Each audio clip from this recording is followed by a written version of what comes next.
Assalamualaikum warahmatullahi wabarakatuh. Alhamdulillah. Allahumma salli ala Sayyidina Muhammad wa ala ali Sayyidina Muhammad.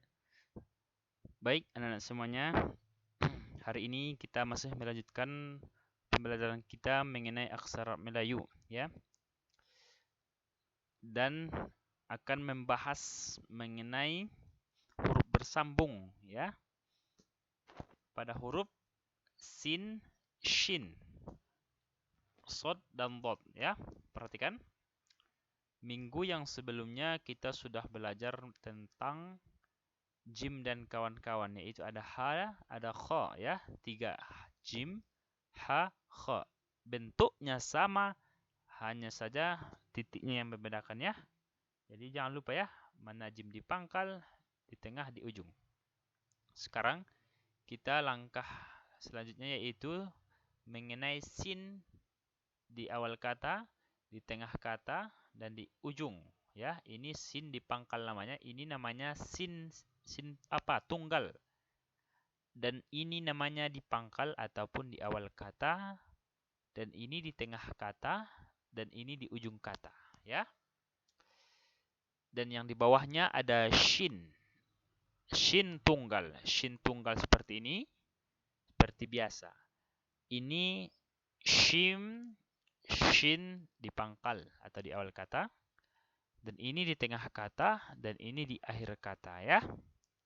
Dan selanjutnya anak-anak semuanya harus paham dan tahu sin itu hanya dua yang sama bentuknya, ya. Jadi bentuk sin yang sama dengan sin hanya ada satu, yaitu shin. Mereka hanya berdua yang sama bentuknya. Yang membedakannya hanya titik. Perhatikan titiknya. Kalau sin tidak ada titik, kalau shin titik 3 di atas. Bentuknya sama, baik di awal kata, di tengah kata, dan di akhir kata, ya. Dan selanjutnya kita fokus kepada sod dan dot. Mereka juga sama berdua, ya, sod dan dot, sama dengan sin dan shin. Hanya dua yang sama bentuknya, ya. Yang membedakan hanya titik. Kalau dia sod, yaitu tidak ada titik. Ini sod tunggal, sod ataupun sod sendiri, dan ini namanya sod di pangkal ataupun di awal kata, dan ini namanya sod di tengah kata, dan ini di akhir kata, ya. Ini dot. Ini dot tunggal, awal kata, tengah kata, dan akhir kata.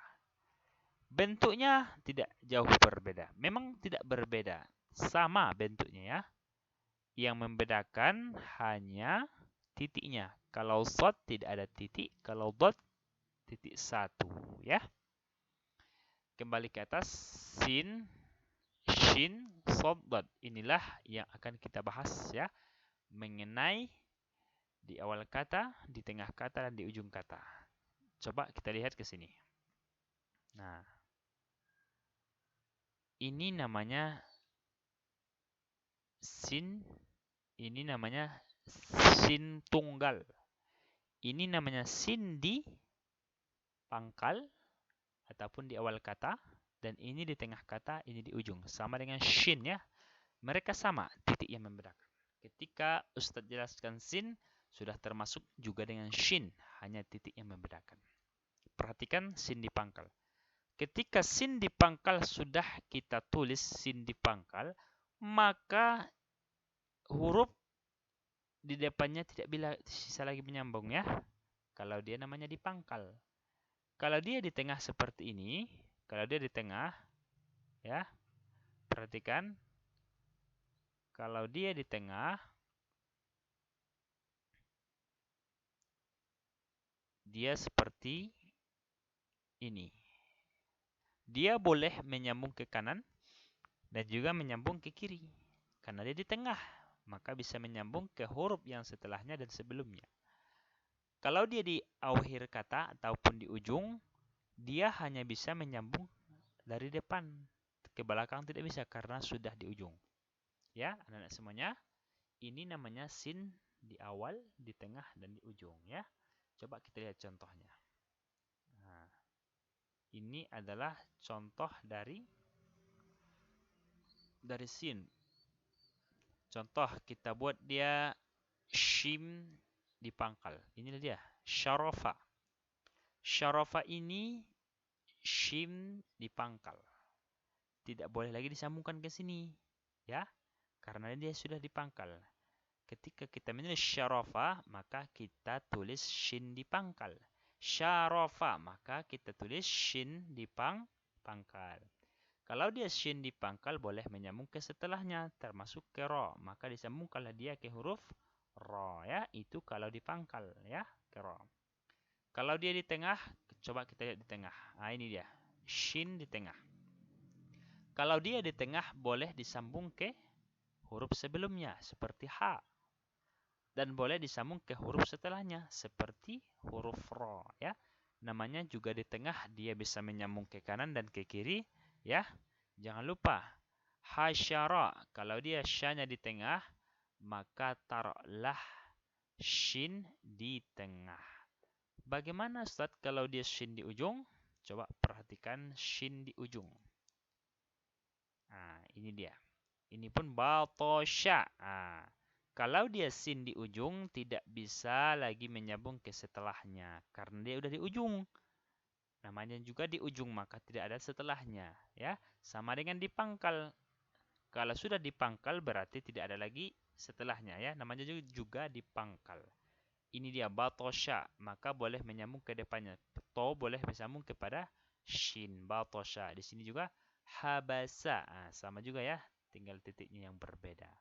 Habasa. Ini namanya sin di ujung. Baik, kita lanjut ke huruf shad dan dhad. Perhatikan. Bentuk shad tidak berbeda dengan dhad, hanya titiknya yang membedakan. Kalau dia dhad di pangkal, dia seperti ini. Nah, coba tarik ke atas. Nah, baru buat talinya sedikit. Ini namanya di pangkal. Ini di tengah, ini di ujung. Sama ya dengan ini ya. Shad ini namanya shad tunggal yang hitam ini ya, shad tunggal. Ini shad di tunggal, dot tunggal ya. Ini shad di awal kata atau pangkal, dan ini di tengah, dan ini di ujung. Ada talinya. Sama dengan sin tadi. Kalau dia di pangkal, boleh lagi ke setelahnya, tidak boleh di awalnya lagi ya. Di sini tidak boleh lagi disambungkan. Kalau ini boleh ke kanan, boleh ke kiri. Ini hanya boleh ke setelahnya ya. Sesudahnya nggak bisa lagi. Itu namanya shad di ujung. Sama dengan dhad di ujung. Coba kita lihat contoh. Shad di pangkal bagaimana? Seperti ini. Shadaqa. Maka kita tulis shad di pangkal. Nah, sambungkan ke dal ya. Nah, maka namanya shad di pangkal. Kalau shad di tengah bagaimana? Kita cari contoh lain. Nah, hasuna. Perhatikan yang merah ini ya. Shad merah. Boleh disambung ke ha dan boleh disambung ke nun. Maka namanya shad di tengah ya. Kalau shad di ujung bagaimana? Kalau shad di ujung ataupun dhad seperti ini. Qabadha yang merah ini ya. Qabadha. Dia hanya boleh menyambung ke setelahnya seperti bahkan setelahnya kan. Nah, dari depannya tidak boleh lagi, sama dengan sin dan shin tadi ya. Baik, anak-anak semuanya, itu saja yang bisa Ustaz sampaikan. Jadi coba cari contoh lain ya. Contoh dari jim di pangkal, ha di tengah ya, dan coba shad di ujung dan dhad di ujung. Itulah tugas kalian 4 berarti ya. Sekian dan terima kasih. Wallahul muwaffiq ila aqwamit thoriq. Wassalamualaikum warahmatullahi wabarakatuh.